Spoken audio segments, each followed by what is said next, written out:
100 days 100 movies లో 17th day 17th movie the green mile 1999 లో release అయింది. 8.06 IMDb rating. The Shashank redemption direct చేసినటువంటి Frank డోరాబెంట్ గారే ఈ సినిమాను కూడా డైరెక్ట్ చేశారు. అదే కోవలో ఉంటుంది. మానవత్వం గురించి చెప్పేటువంటి అద్భుతమైనటువంటి ఒక ఎమోషనల్ డ్రైవ్ ఉండేటువంటి సినిమా అన్నమాట ఇది. కోర్ కాన్సెప్ట్ ఒక్క లైన్ లో ఈ సినిమా గురించి చెప్పాలంటేనండి, మనిషిని కేవలం కనిపించే రూపాన్ని బట్టి జడ్జి చేయలేం. నిజమైన న్యాయం సాధ్యమా? వ్యవస్థలోని లోపాల వలన అమాయకులు బలవుతుంటారా? నిజంగానే ఒక వ్యక్తి వ్యవస్థలో ఉన్న లోపాల వలన అన్యాయంగా మరణించాల్సిన పరిస్థితి వస్తుంది.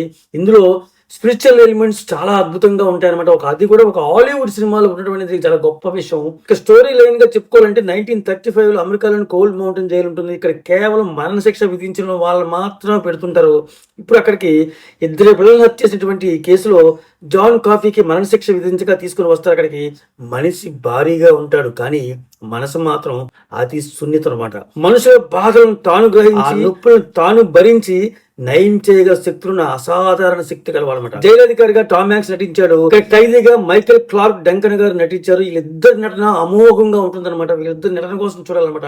సో ఈ సినిమా చూసిన తర్వాత మనిషి అన్నవాడు, హృదయం ఉన్నవాడు అతన్ని కదిలించేస్తుంది, కన్నీటి తడితో టచ్ చేస్తుంది అనమాట అతను తెలియకుండానే. ఈ సినిమా యొక్క పూర్తి కథ నేను ఒక వీడియోలో చెప్పాను నా ఛానల్లోనే, అది చూడండి.